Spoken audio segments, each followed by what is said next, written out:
Evening, peeps. Good evening, everyone. Good evening. All right, let's talk about the great Vasyl Lomachenko, who takes on Richard Commey this weekend. Before we do that, don't forget to hit that subscribe button. If you guys are new to the channel, don't forget as well to like and share the vids. Thank you so much to you all that are doing it. How much boxing have we had recently, by the way?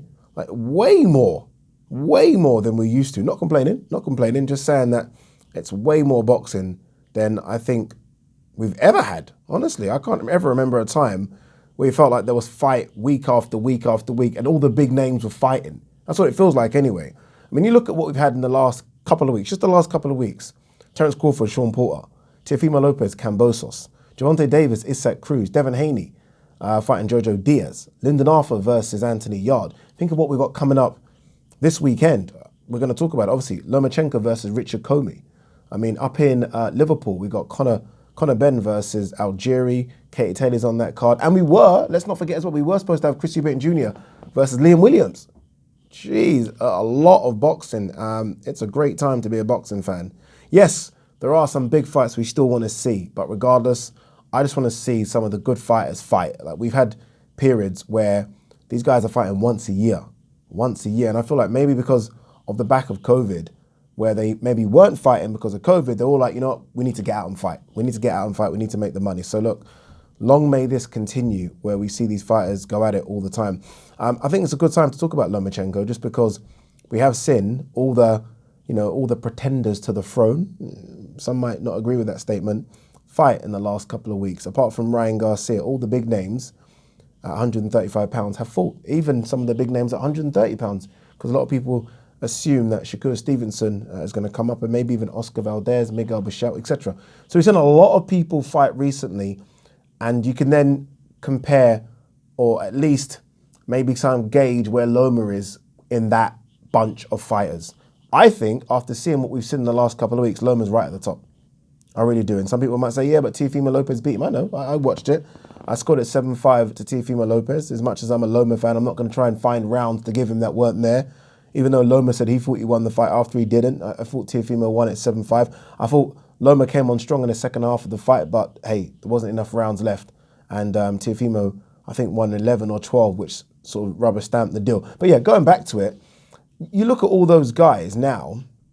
Devin Haney looked okay, I thought, against Jojo Diaz. I thought Javonte Davis looked at times uncomfortable with a guy on his chest, and Isaac Cruz, he didn't like that, did he? He didn't look as good fighting on the back foot, Javonte Davis. Normally, he's the guy that puts pressure on you, right? He's the guy that kind of walks you down, as he always does. This time, Isaac Cruz was like, we can meet like that. And he didn't really like that. So that was interesting to see. Don't get me wrong, not everyone can do that to him. And look, we are led to believe he hurt his hand as well, because normally, if you put pressure on someone like Javonte Davis, you're going to get knocked out. But it was interesting to see. And then obviously Teofimo Lopez Cambosos. Teofimo didn't look great at all. Let's be honest, didn't look great at all. Not discrediting the work of Cambosos, but Teofimo Lopez looked a shadow of the guy that fought Loma and Richard Commey. So you look at all that, and I don't think it's a crazy statement to say Loma is still right there. For me, right at the top. Like, honestly, I watching Devin Haney, Loma beats Haney. And I don't want to hear it. Save it. Loma beats Haney. Loma will beat Cambosos as well. I like Cambosos. I think the way in which Cambosos has promoted himself after the fight's been fantastic. That's what you got to do. You got to do the media rounds, and he's done it spectacularly well. I don't know about the Teofimo Lopez fight because obviously Teo is going to go to 140. And watching that again, the Javonte Davis Isaac Cruz fight, is that Loma's very similar to Isaac Cruz, like Loma, in the sense that Loma's a pressure fighter. Obviously, he's a lot more skilled. He's not as crude as Isaac Cruz, but Loma will be on you throughout as well. Now, I don't think he maybe doesn't have the same power as Isaac Cruz. Is very stout, right? What do they call him? The mini Mike Tyson pitbull. You can understand why. But, I don't think Javonte Davis likes fighting on the back foot, and Loma will force you to fight on the back foot. He will force you a little bit. So I look at Loma and I think, you know what? He's only 33. Yes, I know he's had a couple of shoulder surgeries, but we saw against Nakatani, he's certainly back. Both hands seem to be working pretty well. I think even the Loma that fought Nakatani gives all of these guys fits. All of these guys. And look, I admit, guys, I'm a Loma fan. So I probably am trying to convince myself. But you're not going to convince me. You're not that any of these guys that we saw on the weekend beat Lomachenko. Yeah, I'm not having it. And some of you might say, oh yeah, but Teofimo, I know. Apart from Teo, because Teo has beaten him. But you're not going to convince me Devin Haney beats Lomachenko, are you? Are you? You're not. You can't. You're not going to convince me Jojo Diaz does. Obviously, no chance. You're not going to convince me. You're not going to convince me that Javonte Davis finds it easy against Loma Riva or Cambosos. None of these guys. So, look, Loma's got a great chance to show again or remind us, because for some reason people have forgotten him, remind us just how good he is when he fights Richard Commey, who is a very, very good and very, very big lightweight himself. Like Richard Commey is definitely a top 8, maybe even top 7 lightweight. Remember, his only defeats have come close apart from getting stopped by Teofimo. Other than that, it's been very, very good, competitive, strong fights from Richard Commey.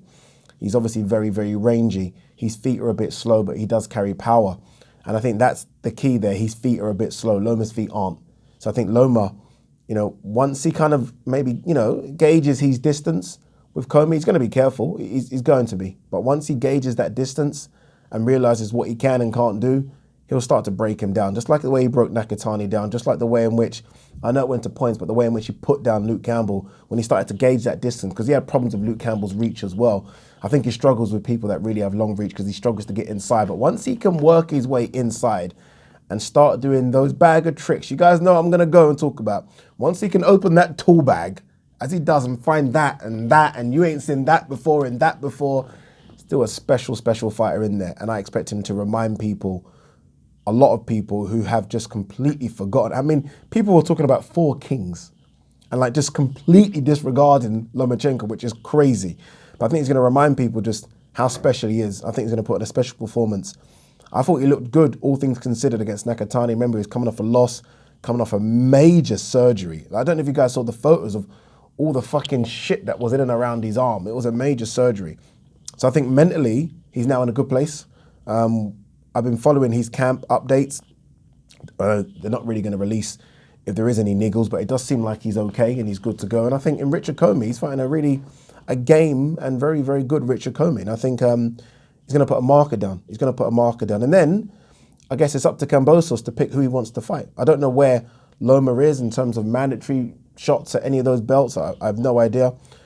But you would hope that someone, one of the big names, so Ryan, Devon, Javonte, or Cambosos, really start to grow some. I think Devon would fight him, but you'd like to think that one of these guys called him out. Because right now they're calling each other out. No one, if you notice, guys, no one's calling out Loma. Everyone's calling out everyone. Ryan just called out Javonte. They want that fight. It's a big money fight. I get it. Devon obviously wants Cambosos because he's got the belts. I get that as well. But everyone's kind of just keeping Loma over there. They're keeping him over there for a reason, because he's very, very good. And unfortunately for Loma, he's not much of a draw. So it's a bit of a risk to fight him. So that's why I ask about his mandatory spot, just because he might have to get the belts that way.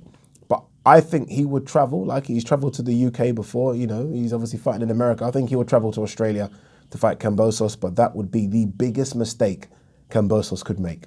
The biggest mistake. So look, we'll see what happens with regards to him, but I can't wait to see Loma this weekend. I really can't. I would do a live watch along, trust me, I would, because it's a treat watching this man fight. But I am going to be in Liverpool, and yeah, I'm staying over as well. Yeah, I'm going to stay over. They're going to put us in a hotel, so I'm going to stay over and do my work there. But look, it's going to be a great night of boxing. We are going to do a Sunday session live, trying to recap everything, because there's obviously going to be a couple of cards that we have to kind of go through. But yeah, it should be a good one. I can't wait to see Lomachenko, the Matrix, back in action. Good luck to Richard Commey as well. Big Richard Commey fan, but bigger Vasyl Lomachenko fan. I've just seen this. I did a video about 20 minutes ago about AJ step aside, and I've just seen this, that WBC have ordered Tyson Fury and Dillian Whyte to fight, and opened up a negotiating period for the heavyweight showdown. Doesn't mean Tyson Fury is going to fight him. The mandatory still supersedes this. So again, it still boils down to if AJ will step aside. If AJ will step aside, the mandatory is bigger than this. So, sorry, the undisputed, apologies, the undisputed is bigger than this. So we still wait and see. That doesn't really change much, but I guess for Dillian Whyte, this is good. This is good because they had the WBC convention and everyone was like, what's going on with Dillian Whyte? They didn't say anything. Well, they've given him some good news now. All right, guys. Peace.